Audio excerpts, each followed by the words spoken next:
a Ciudadanía de Cristal, tu canal YouTube que tiene como finalidad crear empatía social a través de la reflexión y el análisis crítico de esta realidad para construir un planeta un poquitito mejor.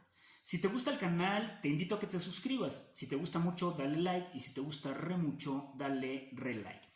El día de hoy el programa se titula El fracaso de la democracia de partidos. Nada tan singular ni tan intrincado como hablar de la democracia, como esta construcción que hicieron los nobles griegos, que eran hombres libres, y que podían cambiar o crear leyes en determinado momento. Esa es la concepción de la democracia de los antiguos, es decir, la forma directa en que los griegos podían actuar para crear leyes o modificar las mismas o extinguir las mismas. Esa era una condición básica de cómo se ejercía directamente en una asamblea la forma de cambiar la estructura legal del Estado. En el caso de nosotros, en el caso de los modernos, evidentemente la democracia tiene que ver con formas diferidas, con formas representadas o de representatividad ante la condición de la participación como está estructurada. Es decir, nosotros no vamos a la Cámara de Diputados, no vamos a la Cámara Alta, que en este caso es la Cámara de Senadores, levantamos nuestra mano y señalamos qué queremos que se construya a través de la ley o cómo debemos articular esa ley. Tenemos formas representadas, tenemos legisladores, y esos legisladores emanan de institutos privados de interés público conocidos como partidos políticos. Y estos partidos políticos aparentemente representan la voluntad de un segmento. Cuando sus candidatos se convierten en fórmula de ejercicio de gobierno, es decir, en servidores públicos, deben representar al todo social.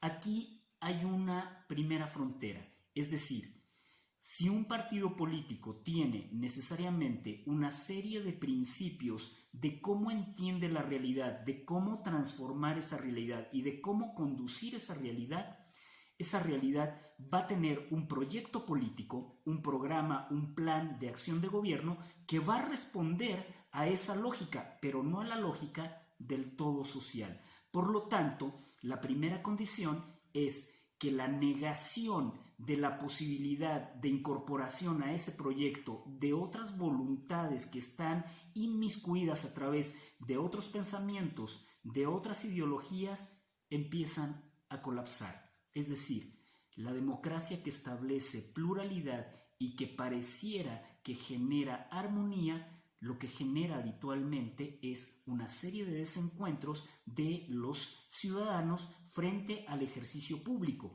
Lo importante de esto es que a través de la ley se pueda procesar ese conflicto, se pueda brindar oportunidades, pero evidentemente hay un papel de Estado, hay un rol de Estado, hay un rol de la clase política, y esa clase política que tiene su proyecto no necesariamente tiene el proyecto de la ciudadanía, ni las aspiraciones, ni los deseos, ni los anhelos de transformación de la ciudadanía. No responde necesariamente a esta articulación.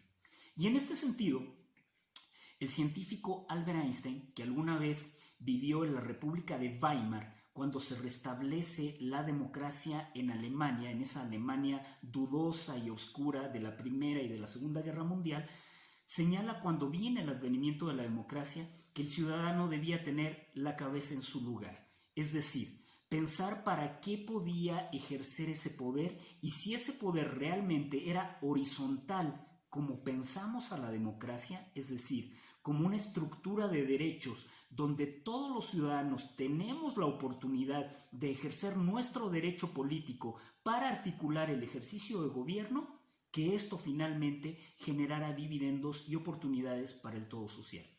Esto, históricamente, dentro de la democracia capitalista no lo hemos visto, porque la democracia también puede ser a nivel socialista. No voy a hablar de eso porque no tiene que ver con este tema en directo.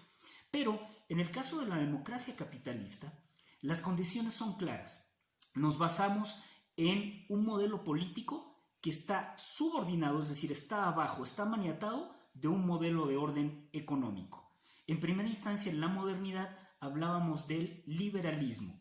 Y en segunda instancia, en este trazo de modernidad que vivimos hoy, hablamos de democracia neoliberal, es decir, una democracia que protege intereses de capitales, intereses que constriñen la oportunidad social y la riqueza social, como diría Rawls, y finalmente esto impide un ejercicio sano de inserción de los sujetos sociales hacia sus propias formas de oportunidad. ¿Por qué? Porque el contrato social que protege esta democracia de orden liberal y de orden neoliberal me parece que hizo históricamente una verticalidad del ejercicio de ese poder y generó élites de poder. Entonces, los ciudadanos tenían derechos, pero esos derechos no se constituían en realidades presentes en donde el papel del Estado, en donde el rol del Estado, el ejercicio del Estado, lo llevara a crear o a co-crear la tarea pública. Y este fue el gran déficit, donde aparecen los partidos políticos de diferentes estructuras e ideologías que empiezan a diferenciarse de la voz popular. En el caso de México, en 1968, cuando la democracia se había agotado, cuando se habían agotado las formas de representatividad partidista, la población mexicana fue brutalmente reprimida en un movimiento históricamente, el movimiento de 1968, que demandaba del Estado esos espacios de libertad política. Lo mismo sucede en Chile, cuando la democracia funciona como tal, la democracia del gobierno de Salvador Allende, y ante este funcionamiento de una democracia que sí representaba intereses mayoritarios, genera necesariamente el advenimiento de las élites que pronuncian un golpe de Estado. Es decir, cuando la democracia se convierte en el estandarte de los ciudadanos y su voz se eleva por encima de cualquier representatividad, se vuelve peligrosa.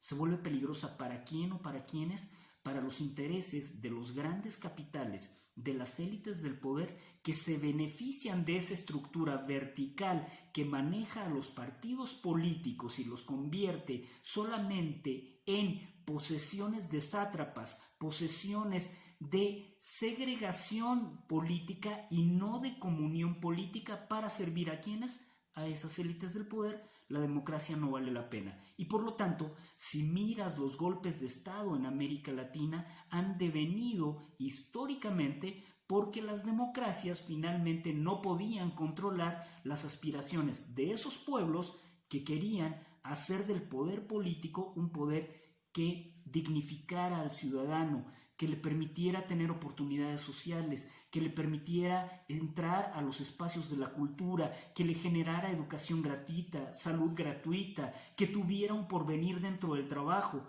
Esas democracias, si alguna vez se han presentado, se han derribado a partir de los intereses de un grupúsculo, y ese grupúsculo está protegido por los partidos políticos. Evidentemente, por esos partidos políticos que protegen a esos grupos de poder. Y en este sentido, México, que hoy tiene una gran batalla, tiene el arribo no de un partido político, de un movimiento de orden social, como el movimiento de 1968. Esto nos muestra que las estructuras partidistas habitualmente son una parte del espectro social y suelen no representar, se representan a sí mismas y se convierten en grandes maquinarias anquilosadas que no tienen voz de verdad ciudadana, que no tienen alma ideológica, que carecen de principios básicos y que sus intereses son intereses obscuros de enriquecimiento político, de peculado político, de fraude político, de control político, para hacer de esa maquinaria de partido la democracia de la jauja, la democracia que tiene que ver con custodiar la riqueza de unos pocos en detrimento de la mayoría. Ese es el gran fracaso de la democracia de partidos, pero también presupone el gran fracaso de nuestra sociedad, porque los ciudadanos no somos capaces de ver que podemos actuar políticamente al margen de esos partidos. no con candidaturas independientes, sino con organizaciones de la sociedad civil que hablen de la comunión de derechos, es decir, de la repartición, redistribución de los derechos para que desde la riqueza, desde la cultura, desde la educación, desde el arte, desde el deporte, desde la política, creemos un mundo mejor. Esa es la idea. Gracias. Te lo dijo el gurú de la política y otras cositas, siempre imitado, jamás igualado, desde Ciudadanía de Cristal. Te quiero, te amo, reflexiona, cuídate.